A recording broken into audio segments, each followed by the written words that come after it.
Reciban un saludo fraternal, hermanos y amigos que tienen la oportunidad de sintonizar esta transmisión de la predicación del mensaje de la palabra del Señor. El día de hoy vamos a continuar una serie de mensajes expositivos y consecutivos en el Evangelio según San Juan, y particularmente vamos a enfocarnos en la sección del capítulo 6, versículo 37 al 46, por lo cual voy a pedirle que por favor me acompañe en la lectura de la palabra del Señor.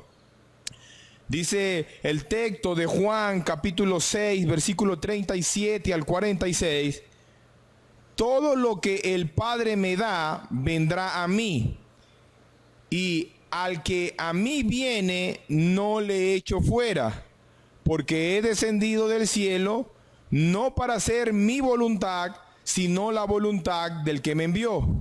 Y esta es la voluntad del Padre que me envió, que de todo lo que me diere no pierda yo nada, sino que lo resucite en el día postrero.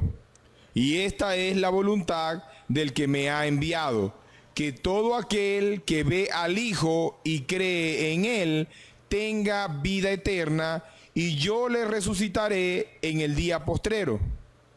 Murmuraban entonces de él los judíos, porque había dicho: yo soy el pan que descendió del cielo. Y decían: ¿no es este Jesús, el hijo de José, cuyo padre y madre nosotros conocemos? ¿Cómo pues dice este, del cielo he descendido? Jesús respondió y le dijo: no murmuréis entre vosotros. Ninguno puede venir a mí si el Padre que me envió no le trajere, y yo le resucitaré en el día postrero. Escrito está en los profetas: y serán todos enseñados por Dios. Así que todo aquel que oyó al Padre y aprendió de él, viene a mí. No que alguno haya visto al Padre, sino aquel que vino de Dios, éste ha visto al Padre. Oremos.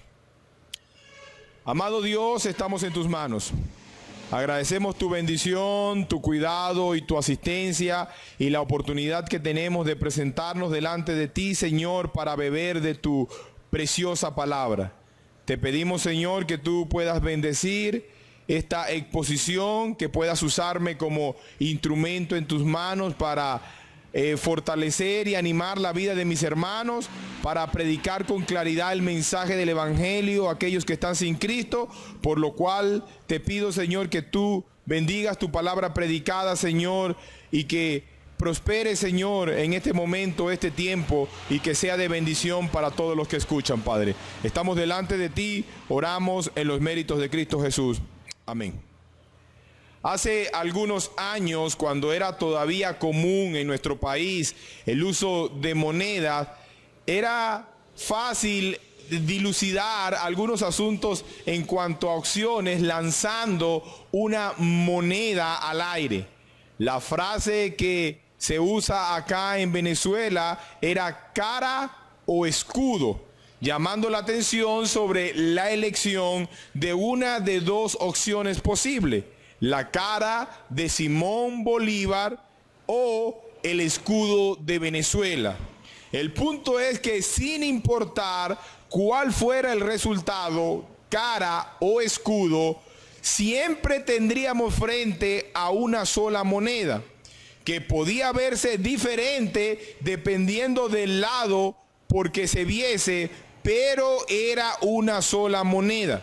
Cuando se habla de la salvación del hombre, hay dos elementos que parecen divorciados de manera rotunda, pero en realidad son las dos caras de la misma moneda. Estos dos asuntos son la soberanía de Dios y la responsabilidad humana. En medio del discurso del pan de vida que hemos estado estudiando en las últimas semanas, Cristo está confrontando a un grupo de personas que le buscaban, pero con las intenciones equivocadas. Habiendo visto un gran milagro, estas personas continuaban demandando más.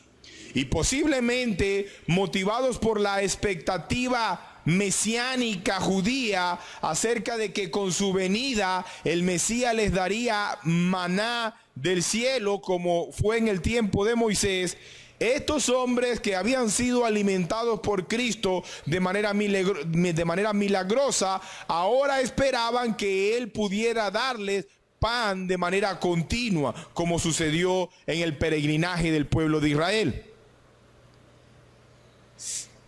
Si es que Él afirmaba ser quien decía ser, entonces Él debía cumplir estas expectativas. Probablemente esa era la idea que tenían en mente estas personas, esta multitud que buscaba a Cristo. Pero en medio de su error, Cristo precisamente llama su atención no a poner su mirada en las satisfacciones terrenales, sino más bien que pongan su mirada en Él y la vida eterna que Él les ofrece. Él espera que ellos puedan creer en Él, no como aquel que puede abastecerle de alimento físico, sino aún más aquel que puede darles un alimento espiritual que tiene repercusiones eternas. Porque quien de Él coma y beba no morirá jamás. Sin embargo, aquellos que participarían de este alimento, aquellos que van a poder participar del alimento celestial, del pan que descendió del cielo, el verdadero pan celestial, serán solo aquellos que Dios soberanamente ha escogido de manera anticipada desde antes del principio de los tiempos. Y al mismo tiempo son aquellos que responsablemente vendrán a Él cuando sean llamados por medio de la predicación del Evangelio.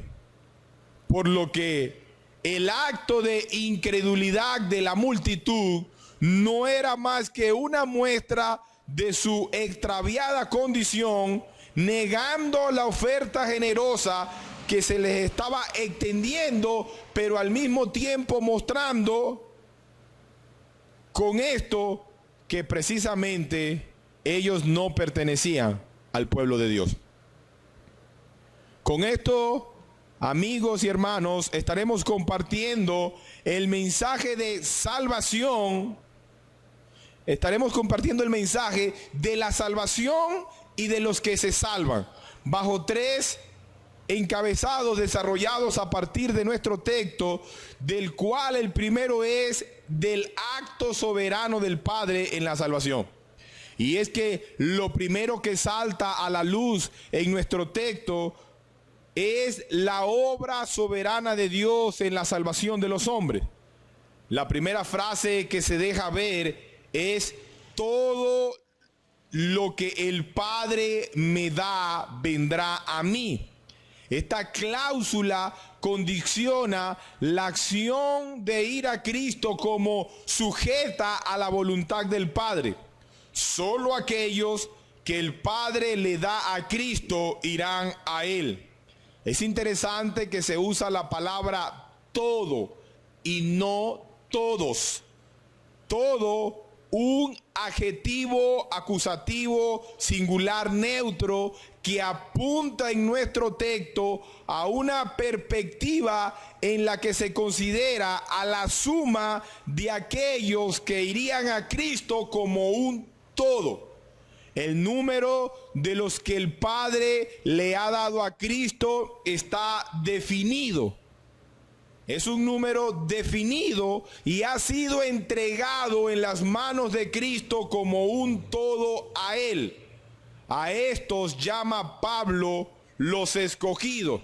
En Efesios capítulo 1, versículo del 13 en adelante, dice la palabra del Señor: bendito sea el Dios y Padre de nuestro Señor Jesucristo, que nos bendijo con toda bendición espiritual en lugares celestiales en Cristo, según nos escogió en Él antes de la fundación del mundo, para que fuésemos santos y sin manchas delante de Él, en amor, habiéndonos predestinados para ser adoptados hijos suyos por medio de Jesucristo, según el puro afecto de su voluntad.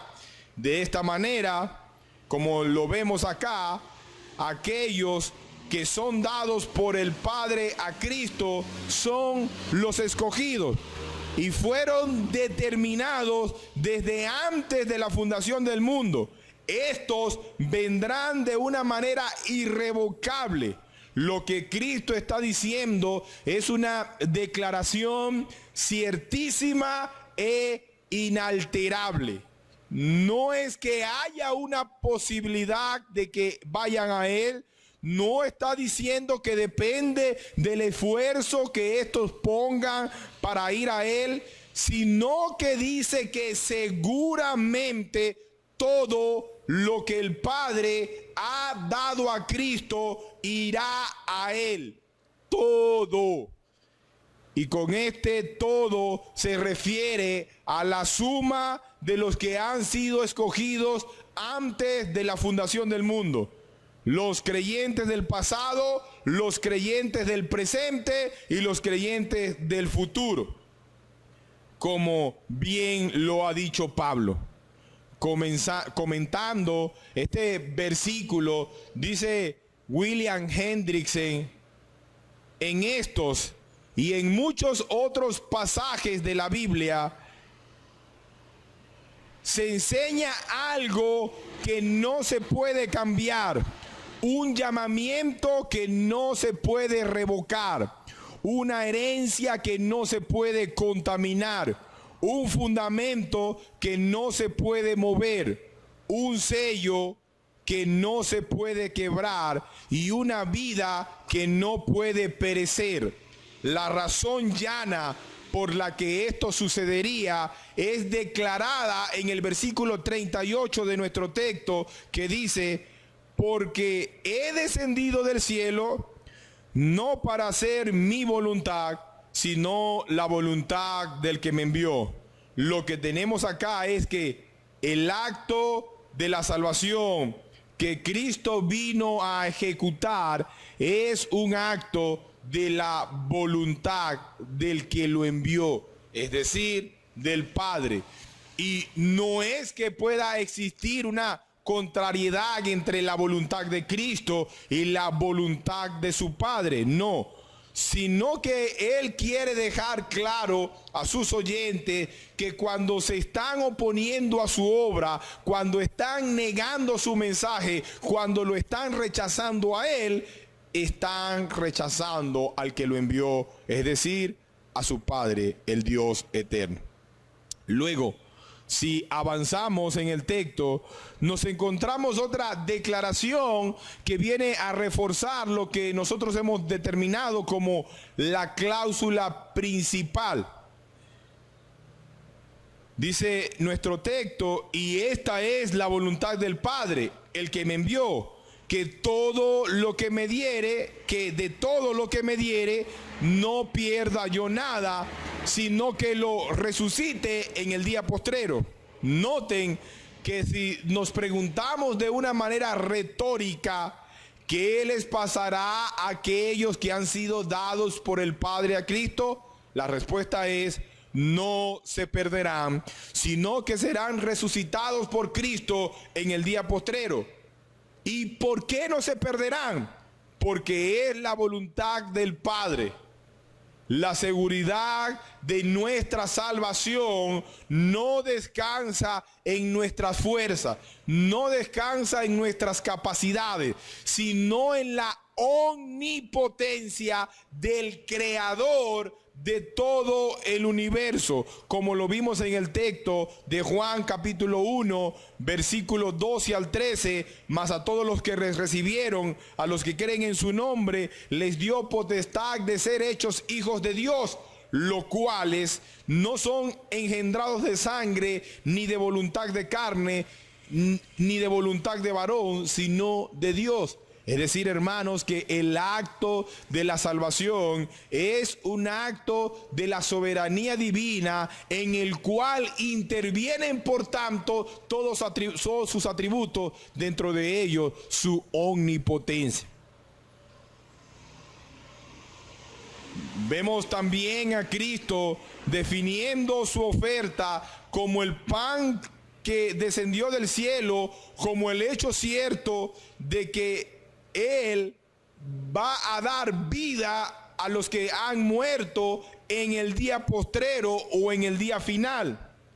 De tal manera de que Cristo con estas palabras está llevando la mirada de su audiencia no a lo terrenal, no a lo temporal, sino que Él espera que ellos dejen de ver lo temporal y terreno para poner su mirada en lo eterno, y entonces los lleva a mirar la expectativa escatológica de la resurrección en el día final.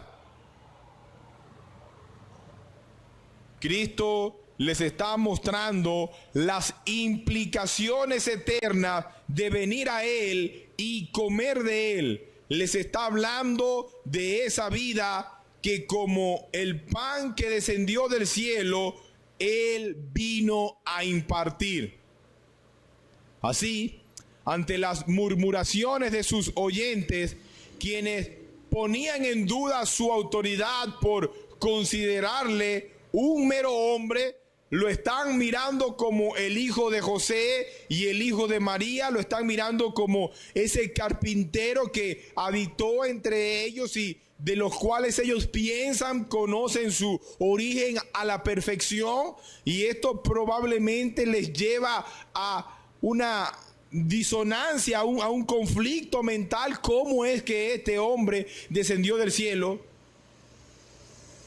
Pero en vista de que estos hombres no pueden considerar la realidad espiritual que se les está presentando, Cristo no se desanima y avanza y les presenta el pensamiento del acto soberano de Dios en la salvación.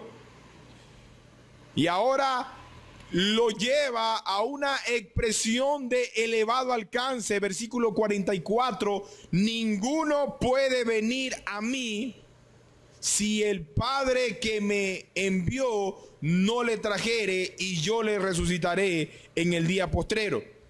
Y pueden notar que acá tenemos un contraste de lo que ya antes se ha dicho de una manera positiva. Nuestro Señor deja claro que todo lo que el Padre le da vendrá a Él. Pero ahora cambia esa declaración y lo expresa en un sentido negativo para mostrar lo innecesario de las murmuraciones. El todo es cambiado por ninguno. Todo lo que el Padre me da vendrá a mí. Ninguno puede venir a mí si no es traído por el Padre, para dejar claro que la única forma de ir a Cristo no es mediante el ejercicio de su libre albedrío, sino por la obra sobrenatural del Padre. El hombre en estado natural está incapacitado sin la asistencia divina de ir a Cristo. Quienes no creen en Él, quienes no han sido regenerados, están muertos en su pecado, dice Pablo en Efesios capítulo 2 versículo 1 y en Colosenses capítulo 2 versículo 13. Son esclavos del pecado. Juan capítulo 8 versículo 34, Romanos capítulo 6 versículo 6, Romanos capítulo 6 versículo 17, Romanos capítulo 6 versículo 20. Son extraños a Dios, Colosenses capítulo 1 versículo 21. Son hostiles a Dios, Romanos capítulo 5 versículo 10, Romanos capítulo 8 versículo 7. Son ciegos espirituales, segunda de Corintios capítulo 4 versículo 4. Están cautivos, segunda de Timoteo capítulo 2 versículo 26, atrapados en el reino de Satanás, Colosenses capítulo 1 versículo 13. no tienen poder para cambiar su naturaleza pecaminosa. Jeremías capítulo 13, versículo 23, Romanos capítulo 5, versículo 6, son incapaces de agradar a Dios. Romanos capítulo 8, versículo 8, y de entender cualquier verdad espiritual. Primera de Corintios capítulo 2, versículo 14, Juan capítulo 14, versículo 17.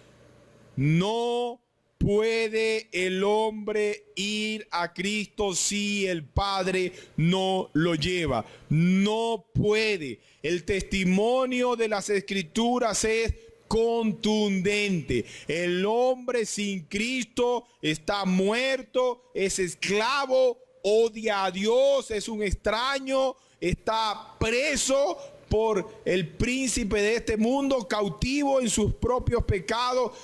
Producto de su naturaleza pecaminosa, el hombre no tiene ninguna intención de ir a Dios y de venir a Cristo, salvo que sea asistido por la obra sobrenatural de Dios. No puede el hombre ir a Cristo si el Padre no lo lleva. No hay nada entonces que aclarar ante la incredulidad de sus oyentes y sus murmuraciones. Ellos no pueden ir a Él a menos de que el Padre soberanamente los traiga. Ellos no van a aceptar el mensaje de Cristo, ellos no van a aceptar su identidad a menos de que sean traídos por su Padre. Su actitud de incredulidad muestra con contundencia la realidad de su condición. Como dice Romanos capítulo 9, versículo 16, así que no depende del que quiere ni del que corre, sino de Dios que tiene misericordia. A menos de que Dios muestre su misericordia, salvando y trayendo a estos hombres a Cristo, la actitud de ellos va a cambiar. Va a seguir siendo la misma mientras que sean dejados a expensas de sus propias capacidades y a expensas de su propia condición. Van a ser hostiles al mensaje de Dios y por tanto van a ser hostiles a aquel a quien Dios ha enviado, a Cristo. Esa es la realidad del hombre sin Cristo. Esa es la realidad de todos aquellos que vagan sin Cristo. Son hostiles a Dios y no tienen intenciones de venir a Dios, o por lo menos no al Dios que está revelado en las Escrituras. Si van a servir a un Dios, van a servir a un Dios inventado por su propia imaginación. Para reforzar su idea, Cristo cita las Escrituras cuando dice en la primera parte del verso 45, escrito está en los profetas, y serán todos enseñados por Dios.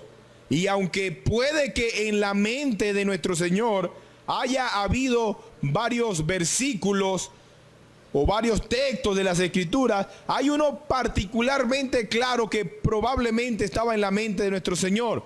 Isaías 54:13 dice: y todos sus hijos serán enseñados por Jehová, y se multiplicará la paz de sus hijos. Otros textos paralelos que pudiéramos revisar son el de Isaías 62, Jeremías 31:33, Joel capítulo 2 versículo 28, Miqueas capítulo 4 versículo 2, Sofonías capítulo 3 versículo 9 o Malaquías capítulo 1 versículo 11. Todos estos textos en el Antiguo Testamento apuntan al hecho cierto de que la salvación no tiene que ver con un mero ejercicio del intelecto. Es decir, el hombre no puede aprender de Dios a menos de que Dios le enseñe al hombre. El hombre no puede obtener ningún tipo de información acerca de Dios y de sus planes eternos a menos de que Dios se los revele. Solo a través de una transformación completa de la personalidad, obrada soberanamente por Dios, el hombre puede entender la verdad de Dios revelada en su palabra. Dice un comentarista que Dios influye poderosamente en la mente, la voluntad, el corazón, toda la personalidad. Todas estas facultades comienzan a funcionar por sí misma, de modo que a Cristo se le acepta con una fe viva, pero tanto en el comienzo como en el curso de todo el proceso de ser salvado, el poder viene siempre de lo alto. Es muy real, vigoroso y efectivo. Dios mismo lo ejerce. Hermanos, la salvación es un acto portentoso de la omnipotencia divina, en el cual Dios actúa soberanamente.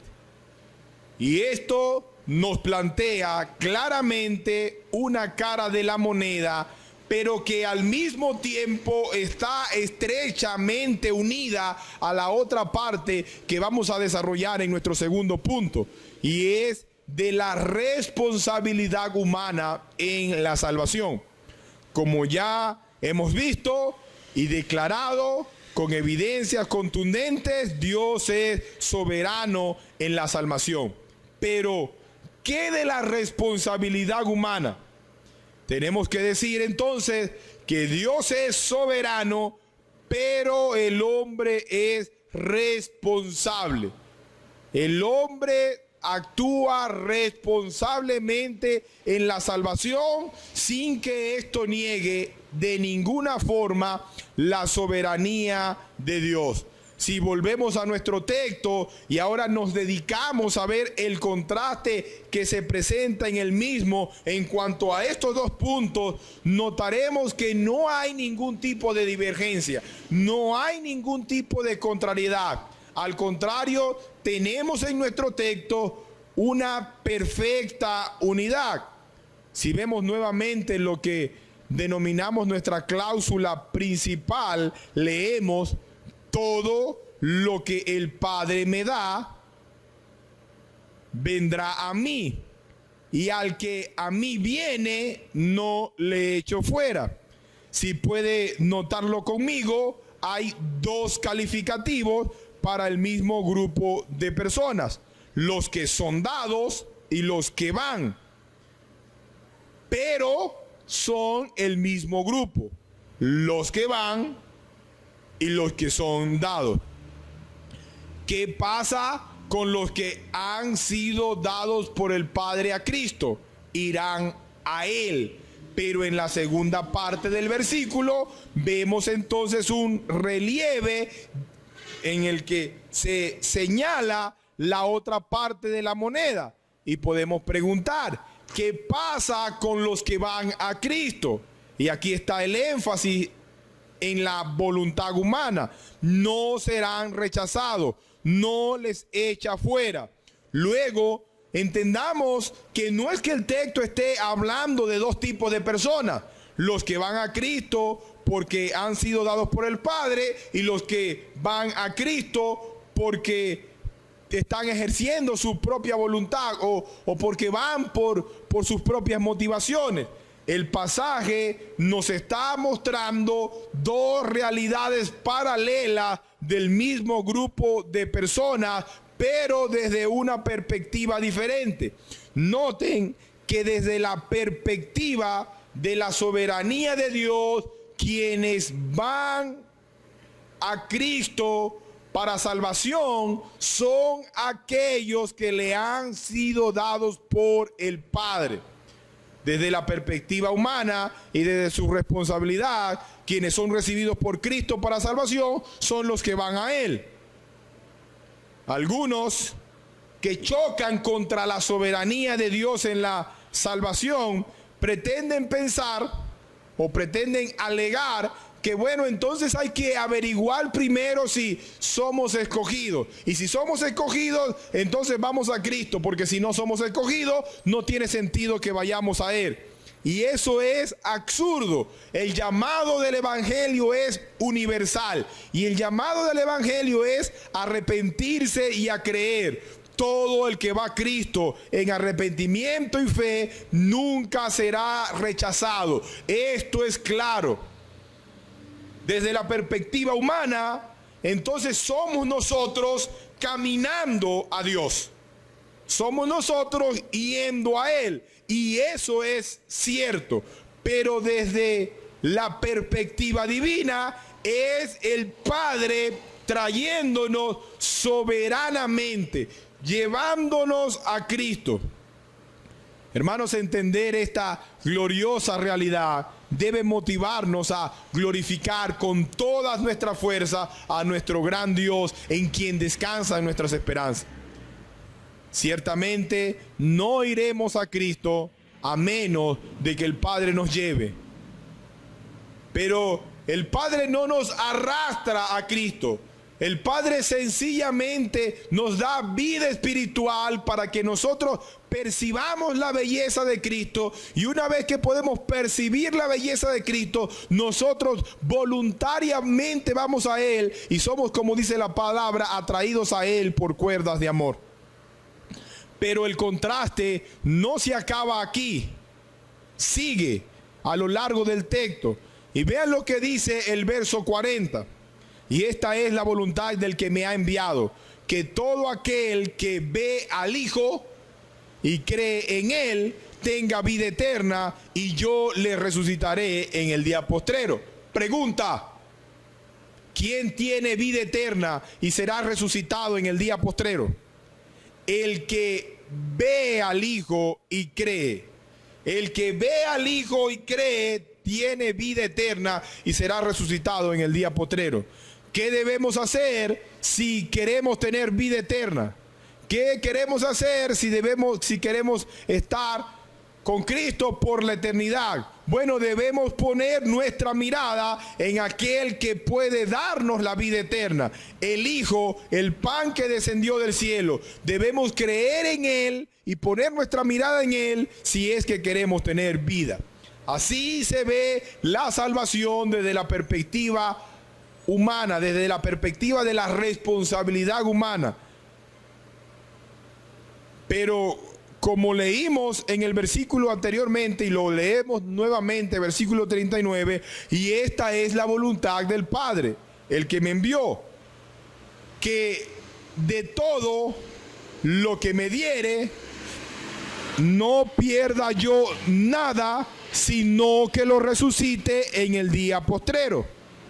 ¿Quiénes son los que ponen su mirada en Cristo y creen en Él?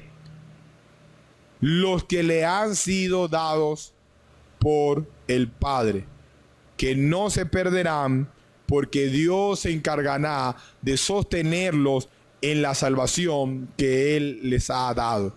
Noten entonces que para que una persona pueda poner la mirada en Cristo y llegar a creer en Él con fe genuina, con fe verdadera, Dios debe haberlo dado a Cristo de manera anticipada. De tal forma que cuando venimos a Cristo y creemos en Él, estamos mostrando la realidad de que Dios nos ha dado a Cristo. Y por tanto, si es Dios quien está obrando en nuestras vidas, esa obra se va a completar de manera definitiva. Filipenses capítulo 1, versículo 6, Pablo escribe: estando persuadido de esto, que el que comenzó en vosotros la buena obra, la perfeccionará hasta el día de Jesucristo. Avancemos un poco más. Dice nuestro texto: así que todo aquel que oye al Padre, todo aquel que oyó al Padre y aprendió de Él, viene a mí. ¿Quiénes van a Cristo? Los que oyen al Padre y han aprendido de Él. Es solo a través de un entendimiento de la palabra de Dios que los hombres pueden llegar a la salvación. Cristo ya lo ha dicho anteriormente. Cristo les ha dicho que las Escrituras dan testimonio de Él, y que cuando ellos están negando su obra y las evidencias que Él está presentando para acreditarse como el Mesías, ellos están negando al mismo tiempo el testimonio de las Escrituras. En Primera de Pedro, capítulo 1, versículo 22 al 25, Pedro va a escribir: habiendo purificado vuestras almas por la obediencia a la verdad, mediante el Espíritu, para el amor fraternal no fingido. Amaos unos a otros entrañablemente de corazón puro, siendo renacidos no de simiente corruptible, sino de incorruptible, por la palabra de Dios que vive y permanece para siempre. Porque toda la carne es como la hierba, y toda la gloria del hombre como la flor de la hierba. La hierba se seca y la flor se cae, mas la palabra del Señor permanece para siempre. Y esta es la palabra que por el Evangelio os ha sido anunciada. Hermanos, solo podemos ir a Cristo si hemos aprendido de Dios, si hemos escuchado su voz hablándonos a través de la predicación del Evangelio, si hemos escuchado su voz a través de la exposición de las Escrituras, el testimonio de las Escrituras presentado mediante la asistencia poderosa del Espíritu Santo, tiene la capacidad de dar vida a aquellos que oyen. De eso se trata el acto soberano de Dios en la salvación. Pero nuevamente, ¿quiénes oirán y aprenderán? Solo aquellos que soberanamente Dios enseña. Solo aquellos que son regenerados y vivificados por la obra sobrenatural del Espíritu Santo. Solo estos podrán oír la voz de Dios llevándoles a Cristo. En Juan capítulo 10 él dirá: mis ovejas oyen mi voz.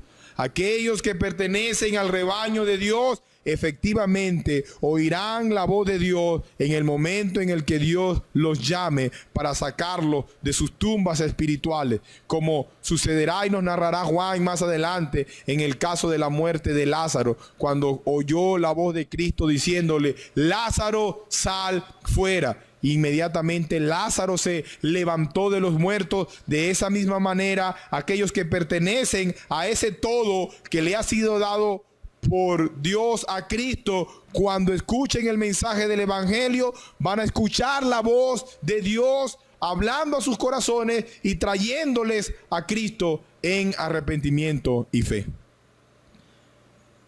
Y vamos, para finalizar nuestro mensaje de esta oportunidad, a revisar un último punto un poco más breve. Y trata acerca de esa última frase de nuestro texto: no que alguno haya visto al Padre, sino aquel que vino de Dios, este ha visto al Padre. Las palabras de Cristo cierran cualquier malinterpretación posible de su última frase, al mismo tiempo que le definen a él, a Cristo, como el único camino posible a Dios. Cuando él dice: así que todo aquel que oyó al Padre y aprendió de él, viene a mí. Cristo no está diciendo que todos los hombres en su condición natural tienen libre acceso al Padre. Es decir, que todos pueden buscar a Dios, porque como ya hemos visto, ni quieren ni pueden. Lo que Cristo está diciendo es que solo se puede ir al Padre, y se puede oír al Padre, y se puede ir a Él si nosotros ponemos nuestra mirada en la revelación dada por el Padre, que es Cristo. Este Cristo del que la multitud estaba murmurando, este Cristo del que la multitud apenas podía reconocer a un hombre que hacía cosas sobrenaturales, pero cuya naturaleza no tenía nada que ver con el ser de Dios. Este Cristo que parecía presentarse en debilidad, este Cristo es la revelación última del Padre. Y solo si aprendemos de Él y creemos en Él, entonces podemos tener al Padre, a tener acceso al Padre. Ya Juan había expresado esta verdad cuando dice: a Dios nadie le vio jamás. El unigénito Hijo que está en el seno del Padre, Él le ha dado a conocer. Más adelante también va a afirmar Juan, capítulo 14, versículos 6 y 7. Jesús dijo: yo soy el camino y la verdad y la vida. Nadie viene al Padre sino por mí. Si me conocéis, también a mi Padre conoceráis. Y desde ahora le conocéis y le habéis visto, porque habían visto a Cristo. Solo hay una forma de obtener la vida eterna, y es a través de Cristo. Solo en Cristo seremos resucitados en el día postrero. Solo Cristo es el camino. Solo Cristo es la verdad. Solo en Cristo hay salvación. Primera de Timoteo, capítulo 2, versículo 5. Porque hay un solo Dios y un solo mediador entre Dios y los hombres, Jesucristo, hombre. Los judíos fallaban en ver a Cristo en las Escrituras, por tanto fallaban en ver los propósitos eternos de Dios en la salvación, por tanto no habían oído a Dios ni habían aprendido de Él.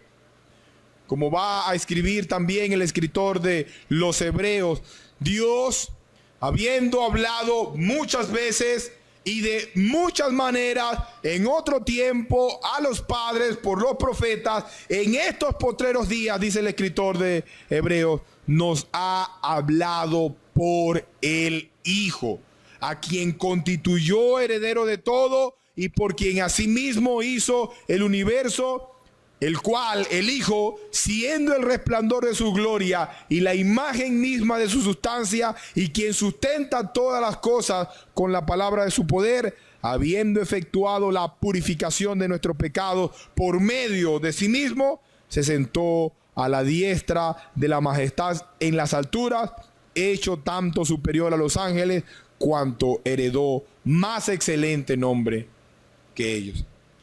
Cristo, hermanos, es el cumplimiento de la promesa divina de habitar en medio de su pueblo, y por tanto es la máxima revelación de Dios al tiempo, que es el camino exclusivo para llevarnos al Padre y hablarnos de Él. Quiero cerrar este tiempo trayendo unas breves palabras de aplicación. Y es que si tú estás en Cristo, puedes estar seguro de que a pesar de los sinsabores de esta vida, a pesar de las dificultades, a pesar de las vicisitudes por las cuales tengas que pasar, a pesar de tus propias debilidades, a pesar de tus propias incapacidades, tu salvación en Cristo es segura. Y es segura porque no depende de ti. Depende del Padre que te ha salvado. Nada de lo que el Padre o ninguno de lo que el Padre ha dado a Cristo se perderá. Si tú crees en Cristo con fe verdadera, con fe genuina, si tú has sido transformado por el Espíritu Santo, si Dios ha obrado nueva vida en ti, es señal de que has sido dado a Cristo por el Padre. Por tanto, puedes permanecer seguro en Él. Tu salvación es segura y tu transformación se consumará hasta que estés en la gloria con Él. Has sido escogido desde antes de la fundación del mundo. Por tanto, tu salvación está asegurada por el mismo poder que levantó a Cristo de los muertos. Un día, si mueres, te vas a levantar de tu tumba para reinar eternamente en la presencia del Rey de los siglos, inmortal, invisible, el único y sabio Dios, que es digno de honor, gloria y alabanza por los siglos de los siglos. Por otra parte, si tú me estás escuchando y no has creído en Cristo, Si tú no has reconocido a Cristo como el Salvador de tu alma, si tu fe no es verdadera, si no has puesto tu confianza en Cristo, si no has oído la voz de Dios y de su evangelio, si eres como este grupo de hombres que iban tras Cristo solo de una manera interesada, entonces estás en camino de perdición, vas rumbo a tu propia destrucción. Pero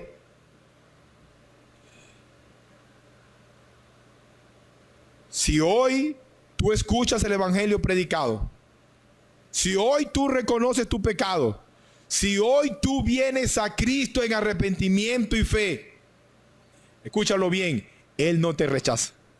Él no rechaza a ninguno que viene a Él. Si te rindes a Él hoy, si vienes a Él, Él te garantiza una herencia con Él en su reino. Y nada podrá separarte de Él. Por su muerte expiatoria, Él te ofrece perdón de pecado. Él te ofrece una paz que sobrepasa todo entendimiento. Él te ofrece vida eterna por medio de su sangre derramada en la cruz del Calvario. Por tanto, te pido que vengas a Cristo y en Él encontrarás refugio y salvación. Amén. Oremos. Gracias, Señor, por tu palabra predicada. Gracias por este tiempo y la oportunidad que nos das de presentar el evangelio. Te pido, Señor, que tú obres de manera soberana, Señor, dando salvación y fortaleciendo, Señor, a los que escuchan, Padre. Estamos delante de ti, oramos en los méritos de Cristo Jesús. Amén.